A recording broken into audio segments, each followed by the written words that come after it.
Messieurs, dames, servantes, demoiselles, très heureux de vous retrouver pour une nouvelle vidéo. Le Bayern est en finale de la Ligue des Champions. Ils ont disposé de l'Olympique Lyonnais, victoire 3 buts à 0.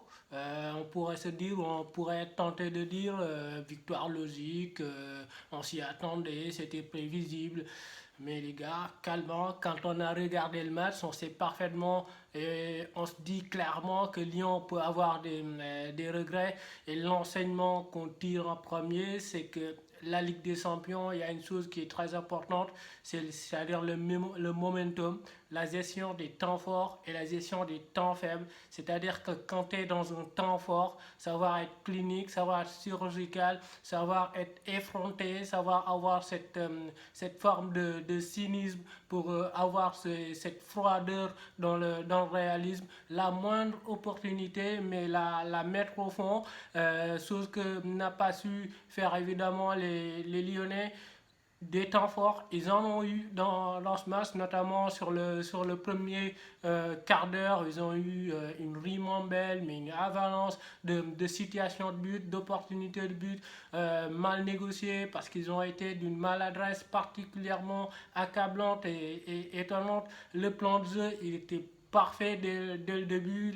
C'était le plan qu'on avait vu face à Man City, le plan qu'on avait vu face à la Juventus, c'est-à-dire cette gestion parfaite de la largeur, gestion parfaite de l'espace, gestion parfaite de l'interligne. On voyait une équipe particulièrement solidaire, particulièrement généreuse, qui défendait bien. Et dès la récupération de ballon, verticalité, que ce soit Cacré, que ce soit Awar, dès qu'on récupère le ballon, on lançait les fusées dans l'espace parce que le Bayern avait une défense qui était placée relativement haute et il y avait une espace baignante, un océan derrière, notamment dans le dos d'Anfonso Davies, dans le dos de Kimmich et même entre Alaba et Boateng.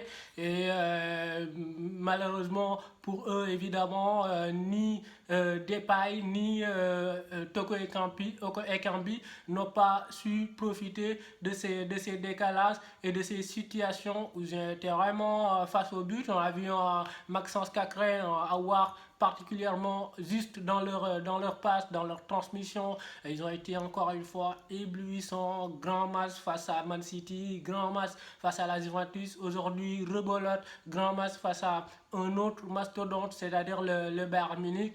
Non, mais ils ont été particulièrement impressionnants ces 2 jours-là. Moi, ils me mettent les étoiles dans les yeux. Je suis vraiment fan de ces jours. Et aujourd'hui, si tu as un Depay ou un Toko Ekambi qui sont cyniques devant, tu peux arriver avec 2 passes décisives pour avoir, 2 passes décisives pour Maxence Cacaré. Et dans cette Ligue des Champions, ou si vous voulez plus généralement dans les compétitions internationales, finalement, quand vous êtes maladroit et que vous vendangez énormément d'occasions, vous faites punir, vous faites sanctionner. Souvenez-vous, récemment, Manchester United face à Séville, rimombelle d'occasion, mais une avalanche d'occasions manquées. Derrière, ils se font sanctionner.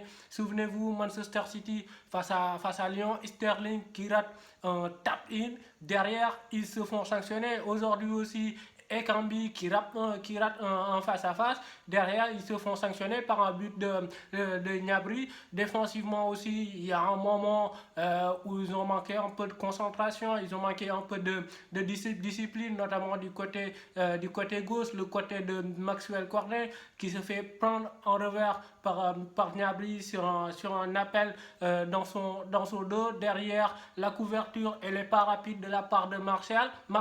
Derrière, Guimarães ne colle pas rapidement sur Gnabry, et Denayer aussi sort pas assez vite sur Gnabry, et ça fait véritablement but sur le deuxième. C'est Cornet qui réalise vraiment un match immonde sur le plan de la discipline, sur le plan technique, vraiment qui perd le ballon, et derrière tu te fais sanctionner. Non, mais ils ont été particulièrement maladroits sur le plan offensif. On se souvient aussi de cette occasion de Maxwell Cornet part vraiment lancé et qui rentre dans la surface de réparation. Derrière, il n'a pas la lucidité pour administrer un bon centre en retrait pour occasionner un but. Et bien évidemment, quand dans votre temps fort, vous n'êtes pas efficace, et que dans votre temps faible, vous n'êtes pas assez résilient, assez résistant, assez discipliné pour résister aux vagues incessantes des joueurs bavarois, évidemment que derrière, vous prenez 3-0 et vous êtes éliminé de la compétition. De l'autre côté, on a vu un Bayern qui a été... qui n'a pas été flamboyant, qui n'a pas été chatoyant. On n'a pas retrouvé ce rouleau compresseur qu'on avait vu particulièrement face au FC Barcelone, qu'on avait vu sur les dernières semaines en Bundesliga ou encore face à Chelsea. Mais on a eu un Bayern qui a été froid de réalisme. Et même là, on peut relativiser parce que Goretzka, il manque quelques occasions, notamment les 2 tirs qui sont bloqués par ses coéquipiers, par Müller et Lewandowski. Lewandowski aussi, il manque deux grosses opportunités. Müller aussi manque une énorme occasion. Mais derrière, ils ont mis les buts qu'il fallait mettre et ils se sont mis un peu à l'abri. Parfois, vous n'avez pas besoin d'être flamboyant tout le temps pour gagner les matchs.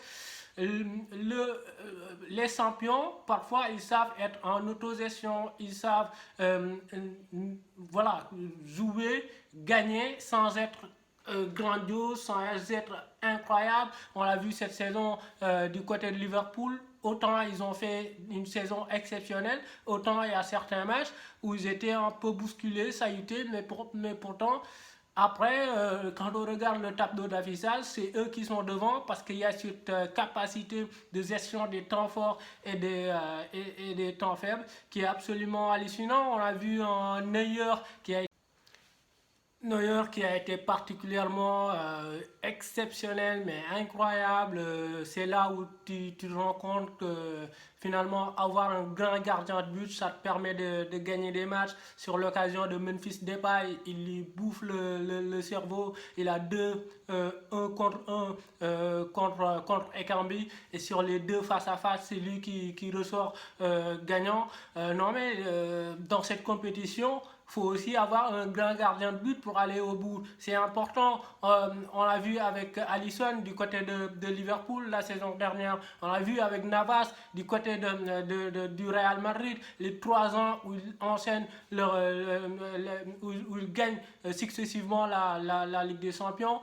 Et aujourd'hui, on a vu un meilleur, mais des grands soirs qui a été particulièrement épatant. On a vu un Alaba qui a été exceptionnel lui aussi. Alors oui, on a laissé énormément d'espace dans le dos des défenseurs, mais tout le temps il était là pour rattraper le coup. Moi j'ai en tête une occasion où il y a Aouar qui rentre dans la surface de réparation, qui fait son petit numéro et derrière il est face à la barre.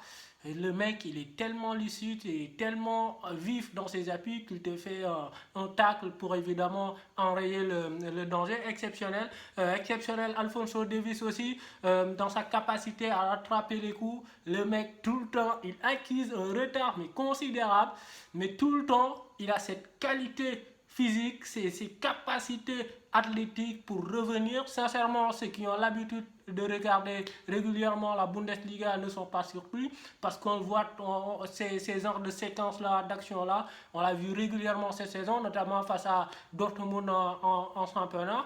Non, mais il est tout simplement... explosif, c'est Alphonso Davies. Maintenant, lors de la finale, ça va être Mbappé et non Toko Ekambi. Et si tu laisses à Mbappé autant d'espace, je suis pas sûr que tu rattrapes aussi aisément. Non, mais en termes de possession aussi, on a vu un Bayern qui a été particulièrement éblouissant, pas autant que sur les dernières rencontres. Ils n'ont pas été autant souverain sur les dernières rencontres, mais on a vu beaucoup de passes qui cassaient des lignes, qui brisaient des lignes, et des passes notamment dans la profondeur. Notamment, il y a un circuit assez fréquent qu'on a vu aujourd'hui, Kimmich, dans la profondeur, dans le dos de Gnabry. Et je pense que le positionnement de Gnabry, qui collait souvent à la ligne parce que souvent on voyait Gnabry qui venait se recentrer pour venir apporter cette densité axiale. Et aujourd'hui, on a vu un Gnabry qui était constamment cantonné sur la ligne, qui dévorait vraiment la ligne. Et ça a été un vrai poison pour Cornet, qui ne savait pas comment défendre sur Gnabry parce que tout le temps, il y avait un 2 contre 1. Et Gnabry, il était prêt à faire des appels incessants, évidemment, pour se mettre en position de frappe, en position de rentrer de rentrer à l'intérieur pour évidemment frapper, comme on l'a vu sur son but. Non, mais il a été particulièrement impressionnant, Gnabry. Victoire du Bayern, évidemment, qui a une profondeur de banc mais qui est exceptionnelle. Il te fait sortir Perisic et il te fait rentrer Coman. Imaginez-vous, t'es Dubois, tu te coltines pendant tout le match Perisic et un moment on sort Perisic et on te fait rentrer Coman. C'est évidemment te rendre la vie compliquée, la vie difficile et ça devait être bien chiant du côté de Dubois. On va pas faire peut-être de projection par rapport à la finale parce que je veux pas que la vidéo tire trop en longueur, mais c'est une chose est sûre, on aura une finale particulièrement débridée, même si des finales débridées, il n'y en a pas des tonnes, mais quand on voit la qualité offensive du Bayern Munich et ses failles exploitables, notamment dans le dos des défenseurs, on se dit qu'un Mbappé, avec sa vitesse électrique, qu'un Di Maria avec sa compréhension de l'espace, qu'un Neymar avec sa qualité de passe, ça peut évidemment faire des dégâts. Maintenant, le PSG va jouer à 4 derrière.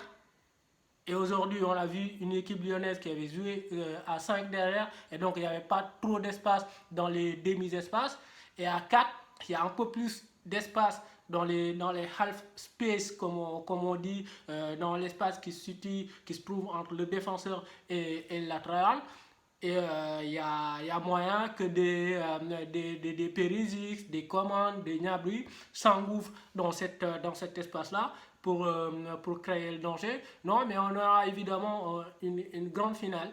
Une grande finale. Et ne soyez pas surpris si Choupo-Moting il rentre et il marque le but victorieux parce qu'on est dans une année extrêmement bizarre et tout est réuni finalement pour qu'on ait un buteur inédit, un vainqueur inédit. Le scénariste de cette année il est absolument incroyable. Donc soyez pas surpris si Choupo-Moting il marque le but de la victoire. Allez, on se quitte sur ça. N'oubliez pas de partager, de liker. Et si vous avez aimé la vidéo, n'oubliez pas aussi de vous abonner et de nous lâcher un petit commentaire parce que ça fait toujours plaisir évidemment.